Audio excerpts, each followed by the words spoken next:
और अपनी ताकत के इस तमाशे की झलक चीन ने नेशनल डे परेड की रिहर्सल में भी दिखाई। अब बारी है लाल ड्रैगन के मेगा शो की। चीन ने इस समारोह में अपनी फौजी ताकत की पूरी नुमाइश का खाका तैयार कर रखा है। जानकार मानते हैं कि चीन इस बहाने दुनिया को ये दिखाना चाहता है कि सैन्य शक्ति के मामले में वो अमेरिका जैसी महाशक्ति से कम नहीं है।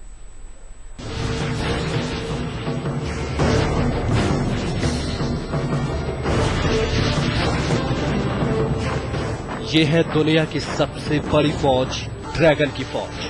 करीब 23 लाख जवानों वाली चीन की पीपल्स लिबरेशन आर्मी। चीन चाहता है कि दुनिया उसकी ताकत को देखे। अपनी ताकत की नुमाइश के लिए चीन ने चुना है अपने 60वें राष्ट्रीय दिवस का मौका। हर 10 साल में एक बार चीन अपने सैनिक साजो सामान की नुमाइश करता है, लेकिन 60वें राष्ट्रीय दिवस पर ड्रैगन ने उन तमाम जंगी हथियारों को भी सबके सामने लाने की तैयारी की है जो अब तक दुनिया की नजरों से छुपे थे। राष्ट्रीय दिवस के बहाने चीन अपनी तीनों सेनाओं के लड़ाकों की कुव्वत दिखाएगा। बीजिंग के थियानमेन चौक पर जिस परेड की तैयारी की गई है वो हर मामले में अनूठी होगी। इस परेड में सैनिकों की संख्या की जगह उनकी चुस्ती, फुर्ती और बहादुरी पर जोर होगा। परेड 66 मिनट की होगी। सैनिक कम होंगे लेकिन उनके चलने की रफ्तार बहुत ज्यादा। परेड में शामिल होने वाले 5000 जवानों को ऐसी वर्जिश कराई गई है कि वो 1 मिनट में 116 कदम चल सके, यानी हर 1 सेकंड में करीब करीब 2 कदम।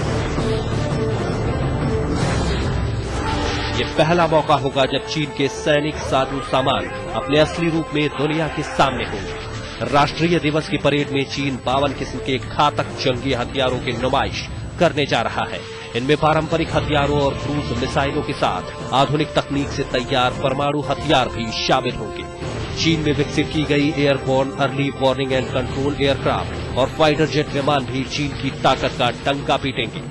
साथ ही चीनी नौसेना के जंगी बेड़े भी परेड में शामिल होंगे। ड्रैगन ने पिछले 2 दशकों में अपनी सैन्य क्षमता और तकनीक में जबरदस्त तरक्की की है। चीन की बढ़ती फौजी ताकत भारत के लिए तो खतरे की घंटी है ही। अमेरिका जैसा सुपर पावर भी इस पर चिंता जाहिर कर चुका है। राष्ट्रीय दिवस के बहाने चीन ने दूसरे मुल्कों के सीने पर मूंग दलने की तैयारी की है। इसीलिए उसने दुनिया भर से तमाम मेहमानों को राष्ट्रीय दिवस की परेड देखने का न्योता दिया है। जानकारों के मुताबिक ड्रैगन का मकसद ही यही है कि खुद को तुर्रम खान समझने वाले तमाम पश्चिमी मुल्क राष्ट्रीय दिवस की परेड को देखें और यकीन करें कि पूरब के एक मुल्क ने भी अब सुपर पावर बनने की हैसियत खड़ी कर दी है। आज तक ब्यूरो।